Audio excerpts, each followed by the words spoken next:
I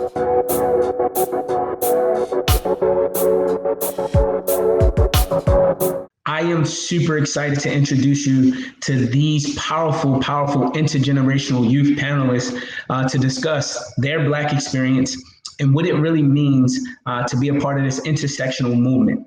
So I want to ask you both a three-part question, if you don't mind. The first, I want you to state your name because the world needs to know that you're here and you're present. Your name and your affiliation. Second, what cross-motivation work have you been involved in and why is it important? And then lastly, how has the cross movement worked involved since you've been involved? All right, ladies first. Cloud, be my guest. Okay, well, hi, my name is Cloud Ben. I live in New Orleans, Louisiana, and the organization I'm affiliated with is NOLA CYPB, New Orleans Children and Youth Planning Board. And basically, we work with youth to do civic engagement focused on their mental health and how to basically vocalize their opinions on certain topics and how to basically bring their ideas to life. And it's very important because in New Orleans, we don't have a lot of kids that can basically speak up because we've always been told to stay in the youth place, to stay in the child's place. You don't have an opinion with politics, nothing that deals with the city. But the thing is that we believe we do. And we want to work with you to do that and adults as well. Thank you so much, Cloud. Destiny, you're up.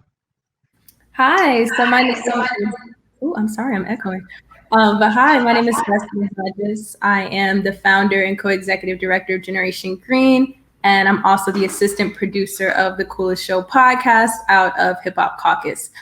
Generation Green is an organization, an ecosystem, if you will, that strives to build an intergenerational community, network, and platform that fortifies the leadership of young people in the environmental liberation movement throughout the African diaspora. Environmental liberation is an ideological framework we've developed that really centers Black liberation, environmental justice, and climate justice in one.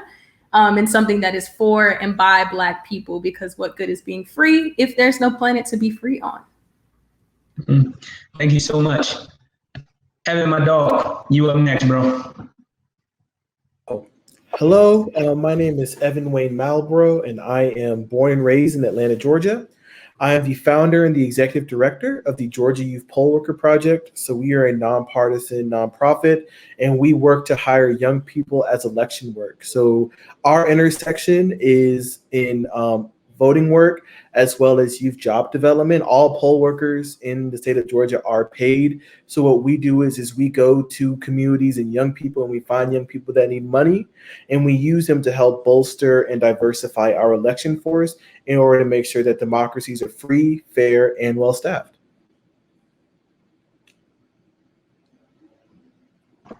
Thank you so much. Jeffrey, last but certainly not least. Not least, I hope. Hi, everybody. My name is Jeffrey Simmons. I'm the president of the Houston Tilton NAACP in Austin, Texas. I'm also a student leader with Texas Rising and chair of the College Student Commission down here. And so the intersection of my work has a lot to do with students on campus, especially HBCUs, advocating for their rights, in our legislature, in addition to teaching them those leadership skills across those different platforms. I work on issues like climate change, work on issues like LGBT rights, and things of that nature. So our work is completely focused on empowering young people. Man, I appreciate that. As you can see, we have so many different perspectives, so much work that is going on. But if I was new to this, right, like I've never been a part of this movement, and I'm thinking, well, cross-sectional work, can one of you define what that actually means to be a part of cross-sectional work? I think as Black people, specifically as Black young people, our lives are intersectional. Our identities are intersectional. Our struggle is intersectional. And so if who we are is intersectional, our movement and our work in this movement is inevitably intersectional. And so when we talk about cross-movement work, it's noting that because our lives are so intersectional and we don't live single issue lives, as Audre Lorde says, then we have to work on different issues, but do it all together. Because that's us. And so then when we get into cross movement work, it's working at those intersections, but again, it's who we are.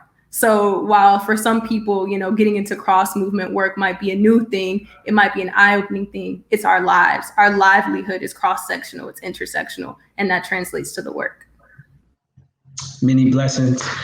So why did you guys get into this work? I'm curious, Cloud, to figure out like what made you do what you're doing and why is it important to you and your community?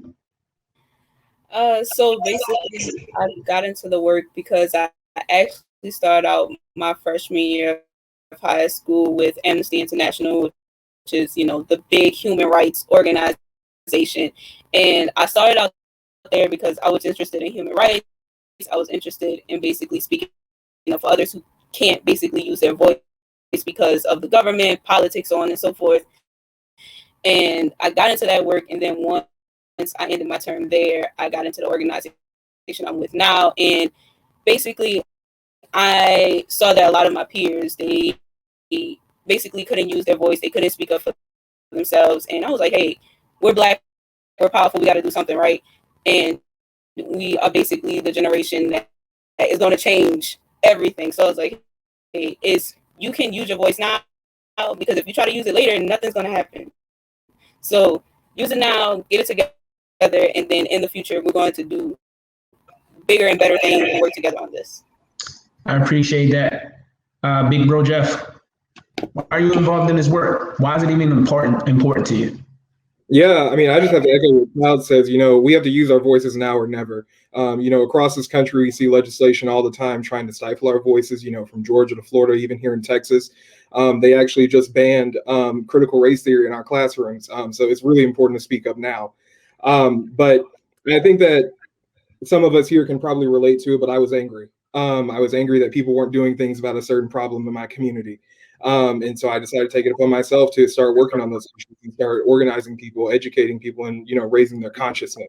Especially when I was in high school, I was in a fairly white community. So it was very important for me to raise their awareness of our issues. And so that's definitely why I still do the work that I do, because so many people think that we're either apathetic, we're not paying attention, and we're not taken seriously. But these are issues that obviously affect us. And like we've been talking about, it is intersectional.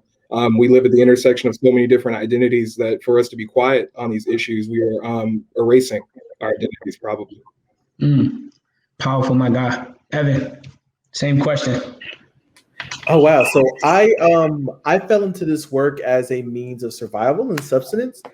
So when I graduated from Georgia State University in May of 2020, in the middle of the COVID-19 crisis. So what happened was I lost every single one of my job offers because the whole country was shut down. So my first job out of college was being an election worker. Right, I worked at Wolf Creek Precinct in the city of South Fulton, right outside of Atlanta, Georgia. So basically, in order for me to be able to support myself as well as support my family, we all had to move and coalesce together to quarantine. I went to work at a precinct and I was able to support myself and make that money. And then I realized that a lot of people in my community, especially people my age and in my position, had a lot of had a lot of the same issues where they could not find work and they needed to sustain themselves. And being inside the system, I saw that there was a huge need for young people to work these type of positions. So I started my project specifically as a response to that, to try to supply those students as well as give them ways to support themselves throughout the pandemic. Oh man, that's amazing. You all are doing some amazing work, but I would be remiss if we didn't think about the young people that's coming behind you, right? Because you guys are carrying the torch right now, but someone is behind you. What words of encouragement would you give someone who might not know much about the work, but they feel the same pain, the same anger that Jeff described, right? The same need, they feel like their voice is stumped. What words of encouragement would you give them in order to get them into a position where later on they can take the torch from you? Destiny. Oh, Jeff. There we go. If you want to take it, feel free. I mean, I think the main thing I would say is that, you know, take that passion and be fearless with it. You know, be bold and show up to places that, you know, you're not supposed to be at. You know, I forget who says it, but, you know, if there's not a seat at the table for you, pull up a chair. And so don't be afraid to pull out that chair and start talking about those issues. You can learn along the way. Not everyone knows anything at the beginning. But as you start doing the work, you learn. And with that education that you're getting on the ground and in the field, you'll be able to do great things with it. So just don't be afraid to, put yourself out there. Oh man, I appreciate that. Go ahead, Destiny. I'd add to that and say, don't be afraid to start your own table, to build your own table. You can definitely pull up a chair, but if your role, if your ministry is to build a table, you could definitely do that too. And also note that you're not alone. I think organizing oftentimes makes us feel so lonely and that we're carrying the weight of the world on our shoulders, but that's not necessary when there's a community of all of us right here. We're working in different capacities, but we're still working, alongside each other technically, and we're a community, and there's a larger community that you can tap into, whether it's, your after school program, a local organization in your neighborhood, or maybe you want to get involved with a national organization that has a chapter, or maybe there's just a safe space of community that you go to at your community center, your friend group. Either way, you're not alone. So don't allow this work to silo you. I appreciate that, Destiny. Evan, and then we're going to end with you, Cloud. Absolutely. I'll say my advice would be willing to persist even when times get hard, and to be able to adjust if needed, right?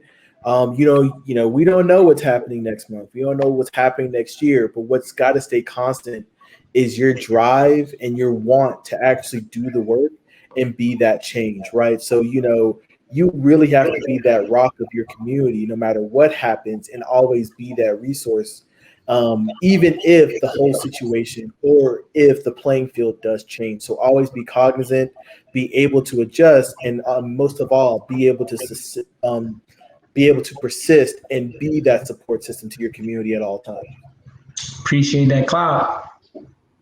I totally agree with everyone. I would say just use your passion and go for it. And then if some things don't pull through, get up and continue trying, because that passion is going to continuously build. And so use that passion for something positive and to make a change, basically. I love it. I love it. And so, as your big brother, I want to say thank you all. Here at Mentor Mentors, we have a hashtag we use, and it's hashtag never get comfortable. If I could, I would just award each and every one of you that hashtag, because you've chosen not to get comfortable. And so, for all of the listeners out there, you heard it first. Like, these guys are knowledgeable, and they didn't start that way, but they were fearless in their effort, in their pursuit to make a change. Nothing changes until you change. So thank you, Evan, Cloud, Jeff, and Destiny. I would like to transition us into something that is very important into our community. So let's shift the conversation. Let's shift the discussion. Let's talk about a crisis that many, many Black youth face, which is mental health.